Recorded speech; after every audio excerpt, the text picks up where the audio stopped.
We got evil dad realizes cops found his disturbing secret. She's not back yet? You mind if we take a look in her bedroom? Has she ever disappeared before? She's didn't leave without my permission. She doesn't not text me when I text her. What Was does she that a normally kid? take with her when she leaves? A book bag, her phone. Her phone's not in here. Not that I've found. We can talk to you about the farm around. Arguing here last night, or I mean the night before, anything, any reason she would leave? No. Okay. There's a rumor going around, people telling us that she was afraid to come home. This is the moment Andy McCauley realized police were on his trail. Just hours earlier, his girlfriend's daughter, Riley Crossman, suddenly went radio silent, and police were quickly called to come and investigate. Okay. At first glance, it looked just like a messy teenager's bedroom with nothing out of the ordinary. But as the officers scoured through the clutter... Hold on.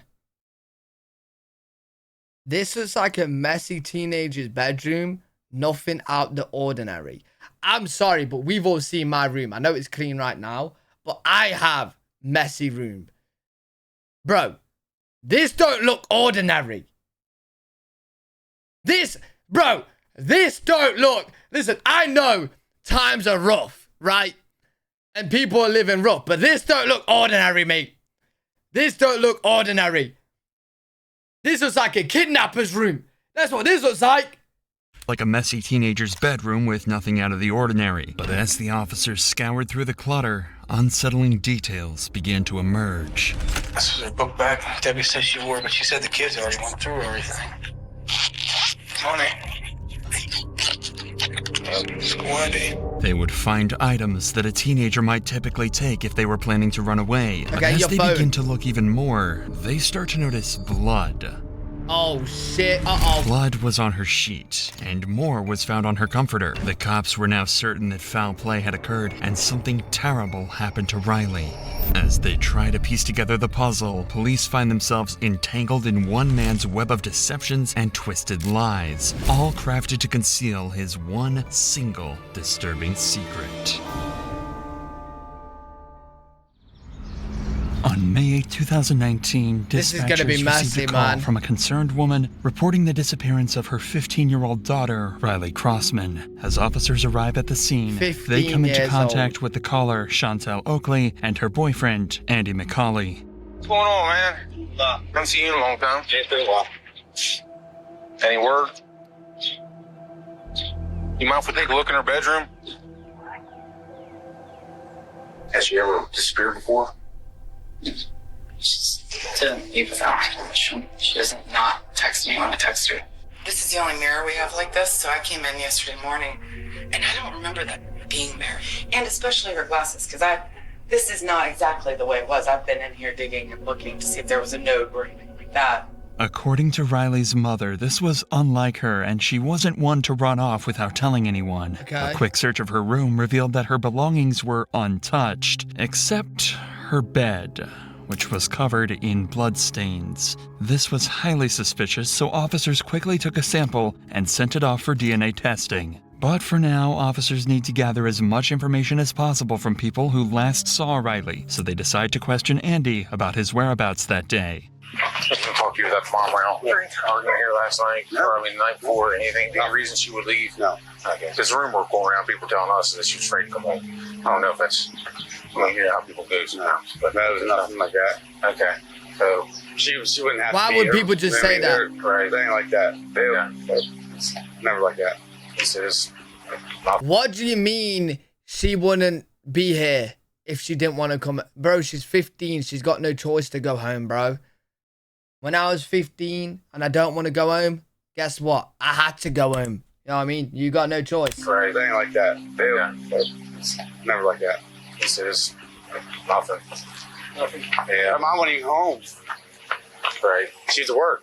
No, you. They said that she got an argument No. with you and, No. and didn't want to come home. No. So, I don't know. She was you can ask your grandma. She was here doing dishes and everything. Her grandma was here till 7:30. Okay. Debbie. Right. Yeah. When's the last time you saw her?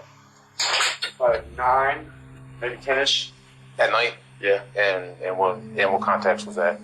Wait. So how you try to use the grandma as an alibi, you absolute idiot? You just said the grandma was there around 7 and left around 7, right? You said she was there till 7.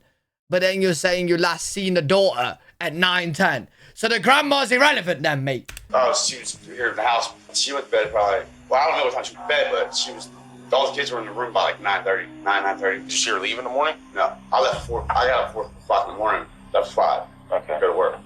According to family and friends, Andy was never an early riser. In fact, when police interviewed one of his colleagues, Johnny, he stated that he had to go to his house and repeatedly call him to wake him up. But on this particular day, things were different. I'll call him and see if he's up. So that morning, do you remember if you called him or he called you? Wednesday morning. I want to say he called. But this was not the only strange thing about Andy that day. He also told police that he was at work all day, and when cops interviewed another one of his colleagues to verify his alibi, they found out that Andy had left work and was gone for nearly 5 hours. And he gets back at roughly... Okay. It's probably 2:45. So he was going a while. 4, almost 5 hours. Because of this, detectives now know that Andy hasn't been completely honest with them so far, at least about staying at work the full day. This is very clearly a red flag and means that he's trying to hide something from them. But yeah, what kind of job does he have, bro, where he can just leave for 5 hours? Is his boss not going to be mad? Right, as you just go up and be like, yep, see you in a bit, I'm gone. Andy might not be the only one hiding something, as officers would find out when they decide to look into Riley's boyfriend, Hayden. For the last 8 months, the two reportedly FaceTimed every night, so officers believed that if anyone was in contact with Riley the night before, it would be Hayden, and he was soon called in for an interview 2 days after Riley went missing.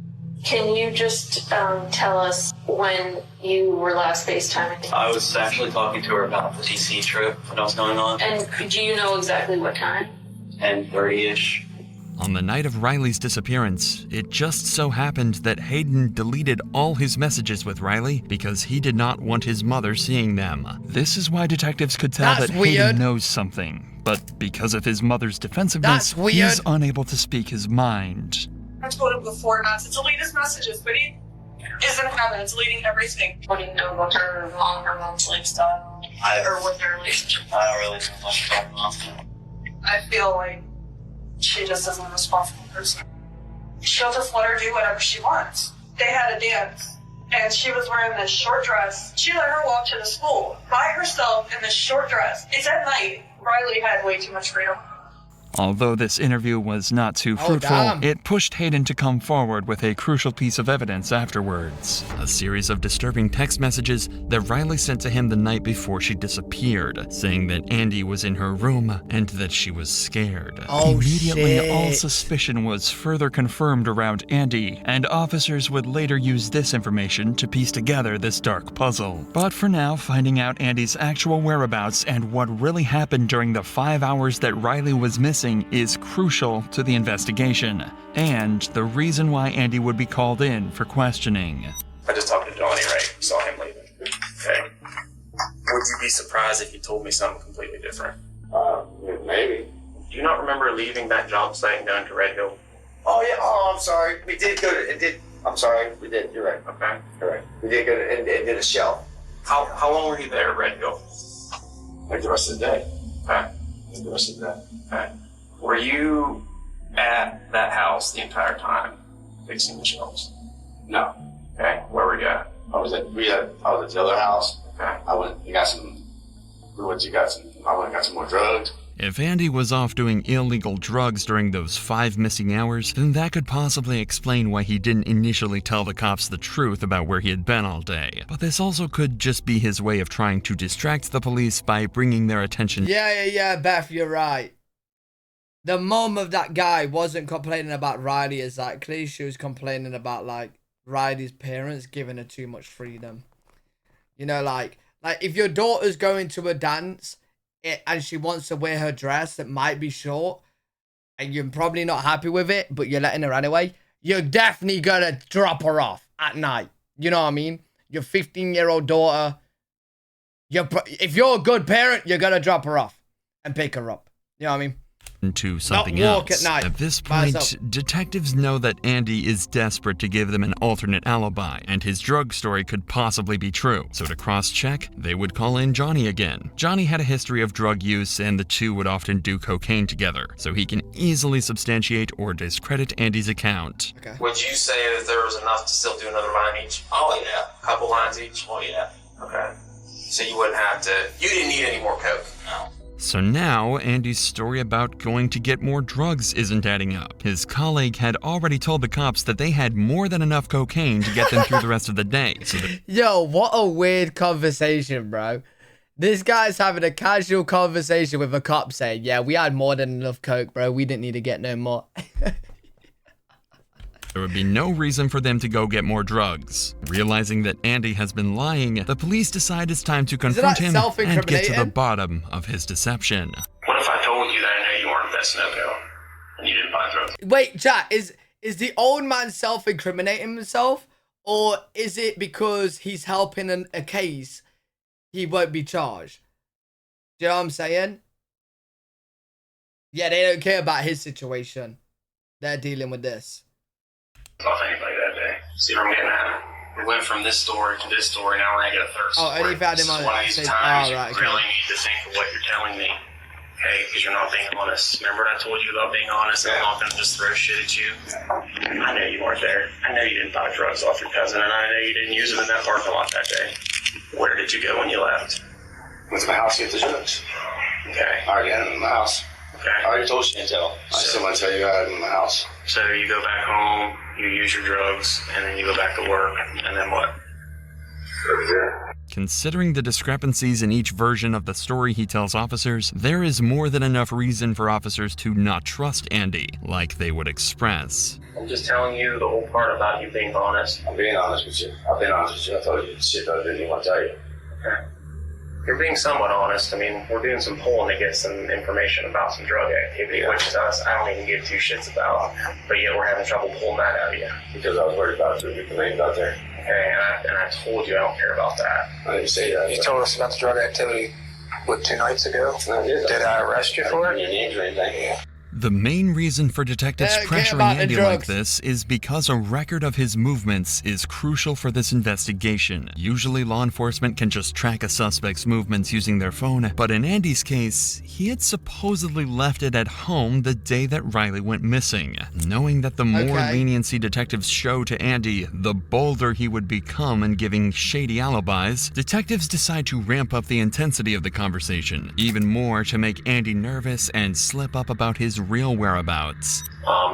The further along this is, whatever happens, and whoever did this to her, the worse off it gets for that person too. Yes, hope so. She was probably taken out of that house by somebody. Yeah, I feel something that she was taken that way, I feel. Because she'd be on by now. She wouldn't leave her mom. She was taken from that house, is what I'm saying. She didn't wander off. She didn't pack a bag and take her clothes, take her glasses, take a cell phone charger, take all her money. She had most of her money.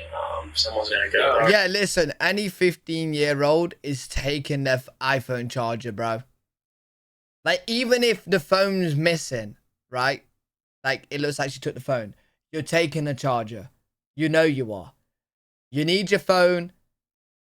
Yeah, money as well, and you need your charger. You need your charger, bro. Her money was still in the book bag. Yeah. Yeah. So like I said, if someone's going to run away or do something, they're going to make a little bit better effort, even for a 15-year-old. I agree. For a 15-year-old kid, they're going to at least have the necessities. Even Facts. after explicitly stating Facts. the absurdity of the situation, Andy seems as calm as ever and won't crack about where he really was. But even in this situation, detectives have one piece of evidence that would cause the pressure to mount on Andy: the texts that Hayden had showed them. Once confronted with these, That's Andy's so behavior bad. changes immediately. Bro, that's actually horrible, man. A 15-year-old girl sending her boyfriend. Oh my god, that's horrible, bro. Immediately. What if I told you her last text to her boyfriend were saying, don't talk, because she still has the FaceTime on? Andy's in here. I'm afraid. That's what it said. What if I told you that? I would say that's crazy. I can put my hand on the Bible and tell you I saw those texts today. Well, I like to see him because I know probably he is scared of me. I know she is. Not only that, she said you were in here and she was in her bedroom because the FaceTime was stolen. I was never in her room. That's not what she's saying. I don't go in her room. Andy, I'm not lying to you. I was not in her room, for one. And for two, the kid's not scared of me. There's no reason for her to be scared of me. I've been there in her life for 1.5 years. Taking care of her, giving her everything she But needs. what we're saying, like, I get that, and I hear you, but what we're saying is that Andy is the boyfriend to her mom. So, yeah, pretty much stepdad. Pretty much stepdad. that's what she's saying. So obviously to her, he's afraid of something. The walls are closing in on Andy quickly, and he's no longer able to keep up with his life. Wait, that's just mom's boyfriend? Wait, when does the mom's boyfriend become stepdad? When does the mom's boyfriend become a stepdad? Oh, when they get married. I thought that was father-in-law. Oh wait, no, that's your. Oh wait, no man. Oh, okay. No man, I'm getting confused. He can't think of any possible reason why Riley would be afraid of him, or any explanation for why she would have sent her boyfriend those texts. There's no way. There's no way. You can ask your mother. Her mother will tell you that. Yeah, no man, that's Phil to me. I'm getting confused, yeah. Yeah, he's basically not fucking no one, bro. And he's done this shit, man. Pisses me off. It's not true. There's no I'm way. telling you, I read that with my own eyes today. I don't know. I know. So you We see all where know that he's puts killed us. her, bro. Yeah, I understand. How are you but gonna kill think someone that's else's scary. kid? I don't understand how you guys can say that. Despite the damning physical evidence, Andy continues to insist that there was no reason that Riley would have been afraid of him. Perhaps he thinks that if he denies this enough times, the cops will simply move on. That she's not. That's your grandmother. That's what she is saying. She's saying that's why we're saying that. We don't know what goes on behind closed doors when, That's you know, facts. you and Chantel are there, or Chantel and Riley are there, or we don't know, okay? But obviously in her mind, she's afraid of you. Would you agree it doesn't make sense? That doesn't make sense at all. So does she have any reason to say that? No. Then why would she say that? Oh, no. At this point, the cops have given Andy an opportunity to come up with any sort of explanation at all, or even a lie. This would have been his chance to point towards something that may have happened in the past, even as simple as a disagreement between the two of them, as a possible reason Riley would have written these things. But Andy is not taking the bait. Is she vindictful toward you? Does she hate you? No. She don't hate me. She f***ing loves me. So I'm asking you, I don't know that. Does she argue with you? No, ever. We have She ever cuss at you, curse you out, nothing? Never, nothing. In 1.5 years, nothing. Bullshit! Every parent has argued with a kid. It could be something tedious as you didn't give me pocket money. You know what I mean? You didn't clean the pots. You didn't do the dishes. Bullshit. Everyone's had arguments. Okay, so it sounds like to me she does love you so wholeheartedly. Yes. Okay, so why would she say that? I don't know. In 1.5 years, we have not had one conflict. That's Me and the bullshit. boy, yeah, we have. Okay, but there's never been anything, like you said, 1.5 years or the last several weeks, several months, several days, nothing that's you're like, oh yeah, I forgot about that one time she wanted this and I told her no. Maybe she got mad and she's Nothing. With all else failing, Andy would attempt to try and convince the cops that he shares the same sentiments as them. But you see where that puts us, right? Yeah, I understand. I understand what you guys are. I'm not mad that you guys are doing your job. I mean, that's the last message he has from her. I'm not mad that you guys are doing your job. I know you do your job, but there's nothing I can think of. You want us to do our job. That's what we're doing. I'm asking you to do your job. I'm not mad. You guys don't. Guys, I think he's a little pissed off, but nothing. There's nothing that I can think of. She would be mad at me for, or she would be upset with me, or scared of me, or anything would be. You didn't go in that room? No. She still had FaceTime one too. Okay, well, I wasn't in that room. The cops lacked probable cause at this time to arrest Andy, but there is one piece of evidence that is about to change the course of this entire investigation. It was around this time that the lab results on that blood sample would finally return, and it would be an exact match to Andy's DNA. But that's not all. Shit. They also learned that the blood they tested was also mixed with saliva. This made the cops suspect that Riley's face may have been forced into the pillow in an attempt to keep her from screaming. This is an important development, but they still haven't located Riley, and they need to find more information about where Andy was during those 5 missing hours. Luckily though, all of that can be answered in the CCTV footage that captured all of Andy's movements. There were cameras attached to a nearby high school that captured Andy McCauley leaving his work site. That was the starting point of the investigation for the cops. Okay. They knew the direction of his travel, including the facts that he was on Route 9. An eyewitness who knew what Andy's vehicle looked like was able to confirm that she saw his truck backed up into the driveway of Riley's home in the middle of the day when he should have been at work. At this point, the cops believe that Andy killed Riley during the late night or early morning hours, likely to keep her from screaming while he assaulted her. They believe he then hid her body in the bedroom until everyone left, and then later returned to the house when it was empty to pick up her body and dispose of it. Using CCTV footage to guide them, and with the help of police canines trained to pick up Riley's scent, they search a nearby mountainous area. It is there that they tragically find Riley's decomposing body left in a secluded area. While this is the outcome that nobody wanted, it marks the turning point in the case. Near where Riley's body is found, there are several unique-looking screws discovered. These are the same screws that were located when the cops had searched Andy's vehicle the day previously. This is even further evidence that solidified the case against him, and 8 days after the discovery of Riley's body, Andy is arrested and charged with her murder. He pleaded not guilty. In the trial, Andy's defense argued that the... Bro, how the fuck can you just just kill a random... Well, it's not random. 15-year-old girl that did nothing to him, bro. Probably just because he's a fucking freak and he wanted to fuck her. Bruh. Prosecution failed to provide a clear motive or definitive cause of death, as the exact cause could not be determined due to the body's decomposition. Despite this, the jury found significant evidence linking McCauley to the crime, such as the presence of drywall mud on Crossman's body, which matched the drywall found in McCauley's truck, and inconsistencies in McCauley's statements about his whereabouts on the day of Crossman's disappearance. The jury deliberated for about 4 hours over the course of 2 days, and decided that the monster who murdered Riley was none other than Andy McCauley. Yeah, put him down. Members of the pettit jury, put him down. As to the issue... Oh, is this him with a haircut? I don't care, he's got a haircut. Still put him down. I don't care. Issues joined, find the defendant, Andrew J. McCauley Jr., as follows. Count 1, murder. Guilty of murder in the first degree. Finally, justice for Riley had been served. The only thing left was for Andy to be sentenced. Wait, how long the does he judge get? presiding over the case sealed his fate by giving him 2 life sentences. Okay. He will never see the light of day as a free man ever again, and most importantly, he will never be able to hurt another innocent child. I just hope he gets bombed in prison. I actually do.